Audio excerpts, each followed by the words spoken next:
위대한 강도 없고 광활한 바다도 없고 풍요로운 자원도 없는 땅이 어떻게 세계 절반 인구의 영적 중심이 되었을까?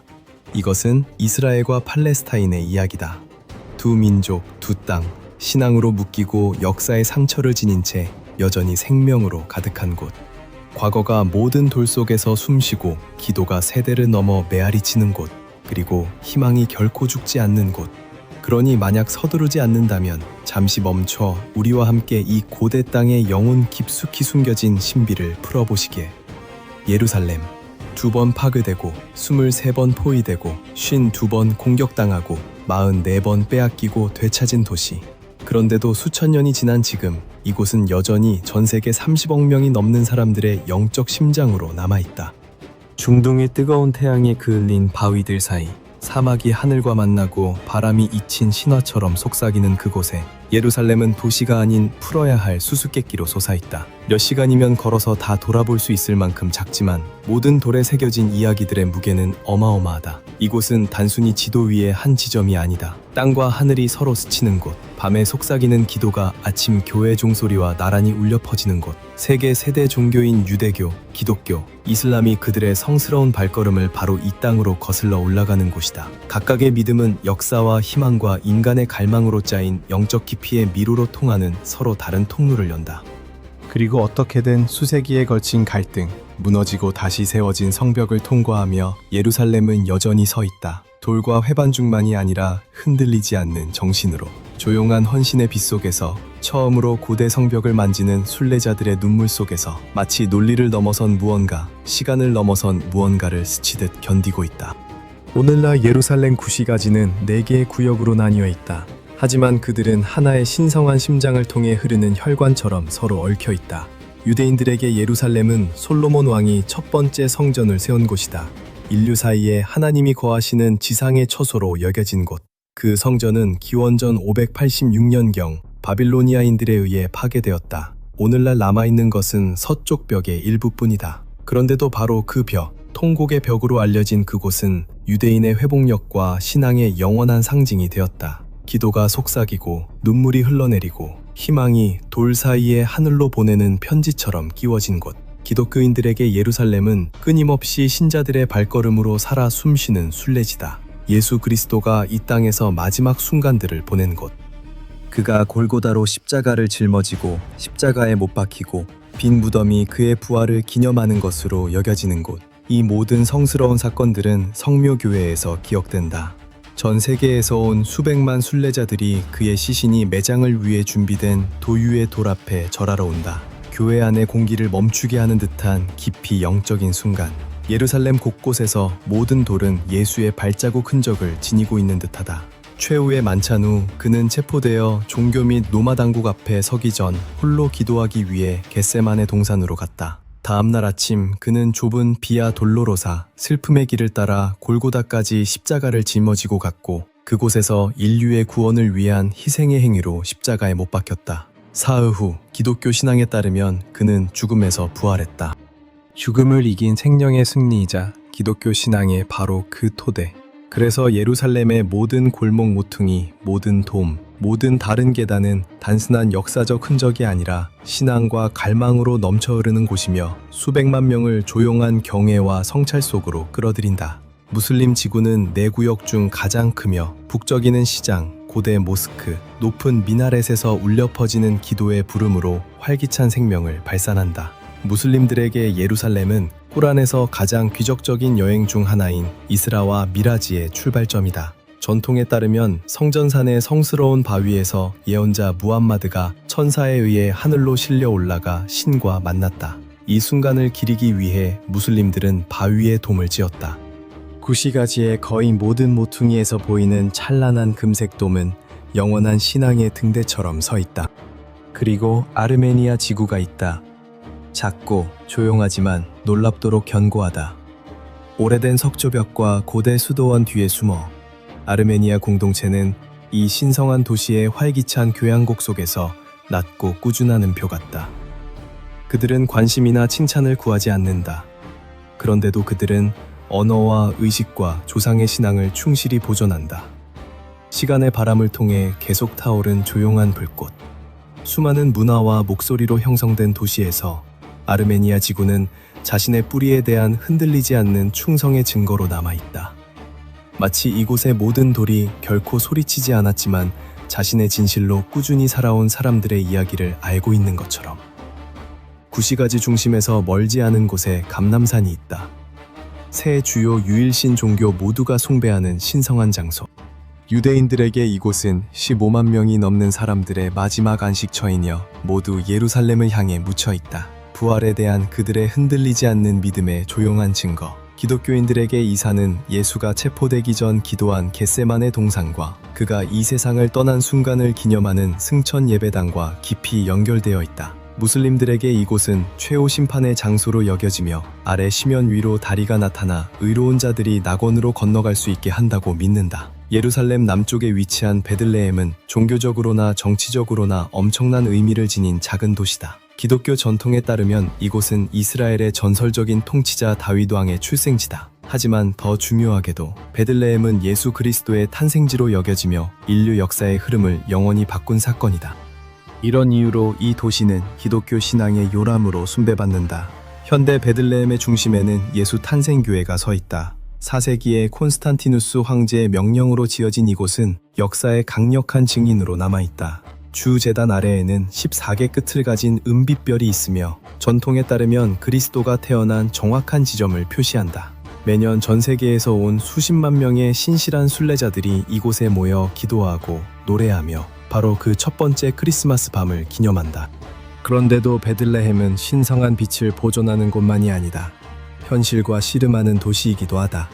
진행 중인 이스라엘 팔레스타인 분쟁에 깊이 영향을 받아 베들레헴은 8m가 넘는 높이의 거대한 콘크리트 분리장벽으로 나뉘어 있으며 도시를 가로질러 땅과 사람과 희망을 분리하고 있다. 그리고 차갑고 회색 콘크리트판 사이에서 또 다른 목소리가 나타난다. 예수를 통한 저항의 목소리. 세계적으로 유명한 영국 거리 예술가 뱅크시는 베들레헴의 벽을 정치, 평화, 인류의 메시지를 표현하는 거대한 캔버스로 바꾸어 놓았다. 꽃을 던지는 사람, 군인을 수색하는 소녀, 방탄조끼를 입은 비둘기 같은 작품들은 세상을 멈춰서서 듣게 만들었다. 단순한 예술을 넘어 전쟁의 시대에도 사람들이 여전히 자유를 꿈꾸고 아름다움으로 잔인함에 맞설 수 있다는 것을 상기시킨다. 성지의 고대 전설들 사이에서 언약궤 또한 신의 궤로 알려진 것은 인류 역사상 가장 신성하고 신비로운 종교적 상징 중 하나로 서 있다. 히브리 성경에 따르면 그것은 금으로 덮인 아카시아 나무궤였으며 시나이 산에서 신이 모세에게 준 십계명이 새겨진 두 돌판을 담고 있었다. 또한 하늘의 양식인 만나가 담긴 항아리와 모세의 형제 아론의 지팡이를 담고 있었다고 믿어진다. 궤 위에는 두 개의 금색 그룹이 서로를 마주보고 있었으며 속죄소라고 불리는 것을 형성했는데 궤가 있을 때마다 신의 신성한 존재가 거한다고 믿어진 곳이다. 고대 이스라엘 사람들에게 언약궤는 단순한 성스러운 물건이 아니었다. 그것은 땅 위에서 신의 존재의 물리적 현현이었다. 그것은 대제사장만이 출입할 수 있는 솔로몬 성전의 가장 안쪽이자 가장 신성한 방인 지성소에 보관되었다. 그것도 1년에 한 번, 속죄일인 욤키프르에만. 영적 의미를 넘어 언약궤는 또한 신성한 무기로 여겨졌다. 많은 전투에서 궤가 전장으로 운반될 때 이스라엘 군대는 신의 보호 아래 있다고 믿었고 종종 승리했다. 그런데도 언약궤를 둘러싼 가장 큰 미스터리는 그것의 갑작스러운 실종에 있다. 기원전 586년 바빌로니아인들에 의해 첫 번째 성전이 파괴된 후 언약궤는 기록된 역사에서 사라졌다. 그것이 숨겨졌는지 파괴되었는지 아니면 다른 곳으로 옮겨졌는지에 대한 확실한 기록은 없다. 그리고 오늘날까지 그것은 종교와 고고학 모두에서 가장 지속적인 미해결 미스터리 중 하나로 남아있다. 예루살렘과 베들레헴이 신앙의 이야기를 들려주는 곳이라면 유대 사막은 침묵의 힘과 흔들리지 않는 헌신을 말한다. 거친 황야의 절벽 속에 자리 잡은 마르사바 수도원은 돌에 새겨진 동화 같은 요새처럼 솟아있다. 5세기의 수도사 사바에 의해 세워진 이곳은 1500년 이상 동안 엄격한 금욕주의와 은둔의 삶을 유지해왔다. 여성은 수도원에 들어갈 수 없다. 근처 언덕 꼭대기에서만 바라볼 수 있다. 오늘날의 시끄러운 세상에서 마르사바는 조용한 꿈처럼 느껴진다. 고독 속에서 영혼이 신과의 교감을 추구하는 곳. 그곳에서 멀지 않은 곳에 여리고가 있다. 만년이 넘는 기록된 정착지를 가진 세계에서 가장 오래 지속적으로 사람이 거주한 도시. 나팔 소리에 성벽이 무너진 극적인 이야기로 성경에 언급된 여리고는 또한 고대 농업과 도시 문명의 요람이다. 자연샘 덕분에 이 도시는 사막의 오아시스로 번성하여 수천 년 동안 생명을 유지했다. 가혹한 환경의 땅에서 여리고는 초기 인류 문명의 회복력과 독창성에 대한 살아있는 증거로 서 있다. 사막을 모래와 죽음의 불모지라고 너무 빨리 생각하지 마시길. 왜냐하면 뜨거운 태양과 가차없는 건조함 아래에서도 이곳의 자연은 계속해서 생존의 놀라운 이야기를 쓰고 있기 때문이다. 가파른 절벽에서 구부러진 뿔과 돌을 움켜쥐는 듯한 발굽을 가진 누비아 아이벡스는 평지를 걷는 것처럼 쉽게 오른다. 사막 밤의 침묵 속에서 헛간 올빼미는 날개를 펼치는데 거의 소리 없이 날도록 특별히 설계되어 유령 같은 정확성으로 먹이를 덮친다. 낮에는 타오르는 하늘 아래에서 도구를 사용하는 것으로 알려진 몇 안 되는 동물 중 하나인 이집트 독수리가 타조알을 깨기 위해 돌을 집어든다. 땅 위에서는 빠르고 날렵한 카라칼이 살아있는 화살처럼 3m 이상 공중으로 뛰어올라 날아가는 새를 낚아챈다. 그들 모두 위에는 지구상에서 가장 빠른 동물인 페레그린 매가 번개처럼 급강하여 시간당 300km가 넘는 속도로 목표물을 낚아챈다. 한편 부서지기 쉬운 나뭇가지에 인내심 있게 앉아있는 카멜레온은 체온 조절과 기분 신호를 위해 색을 바꾼다. 눈은 독립적으로 회전하고 몸보다 긴 혀는 순식간에 튀어나가 곤충을 잡는다. 이 모든 생명체는 생명이 결코 포기하지 않는다는 증거다. 사막에서조차. 다음은 지구상에서 가장 낮은 지점인 사해에 오신 것을 환영한다. 해수면보다 430m 아래에 위치한 이곳. 이름과는 달리 사해는 실제로 바다가 아니라 이스라엘, 팔레스타인, 요르단의 국경 사이에 자리 잡은 극도로 염분이 높은 호수다. 일반 바닷물보다 10배 이상 높은 염분 농도로 어떤 생명체도 여기서 생존할 수 없다. 그래서 사해라는 이름이 붙었다. 그런데도 이곳은 전혀 생명이 없지 않다. 풍부한 미네랄 함량은 매혹적인 현상을 만든다. 인간의 몸이 표면에 쉽게 떠 있다. 클레오파트라 시대부터 검은 진흙과 미네랄 소금은 미용 치료, 치료 효과, 관절 통증 및 피부 상태 완화를 위해 소중히 여겨졌다. 사해는 단순한 목적지가 아니다. 지구상에서 가장 오래된 천연 스파다. 그런데도 자연은 불멸이 아니다.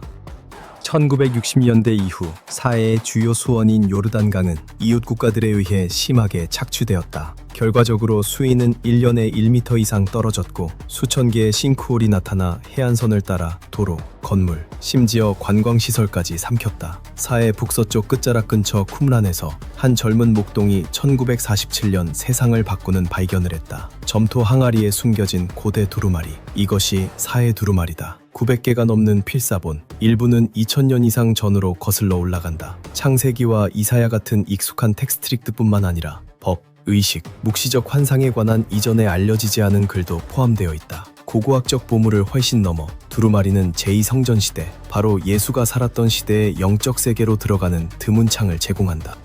마사다, 저항의 상징.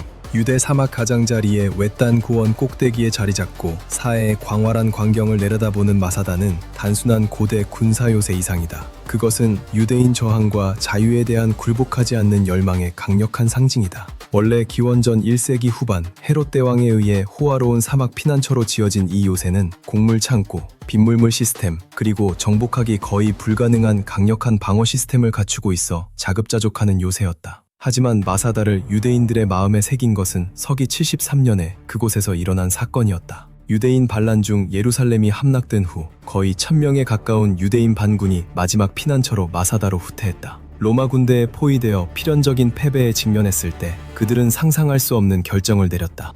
노예 생활보다 집단 자살. 역사가 플라비우스 요세푸스에 따르면 그들의 마지막 행동은 자유가 생명보다 더 가치 있다는 선언이었다.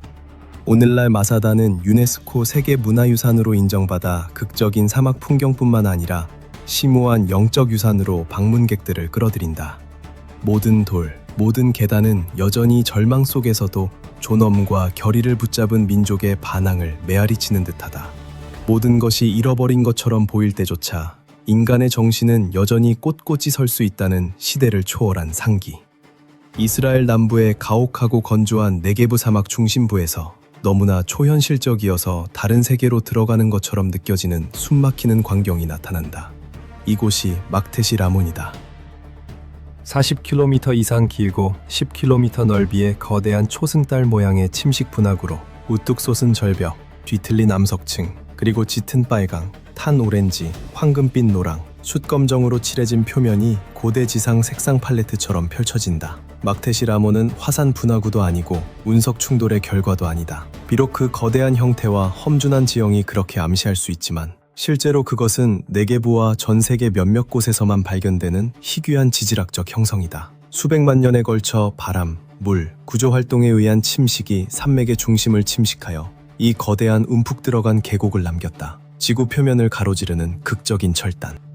지질학자들에게 막테시 라몬은 지각의 진화를 연구하는 데 이상적인 자연 실험실이다. 노출된 암석의 각 층은 한때 이 지역을 덮었던 선사시대 바다, 구조적 변화, 그리고 시간이 어떻게 자연의 힘에 의해 물질에 새겨지는지에 대한 고대 이야기를 드러낸다. 하지만 과학적 가치를 넘어 막테시 라몬은 깊이 영적인 경험을 제공한다. 압도적인 광대함 속에서 사람은 겸손해지고 자연의 원초적이고 침묵하는 장엄함에 왜소해진다. 밤이 되면 중동 최고의 별 관측지 중 하나가 된다. 도시의 불빛은 없고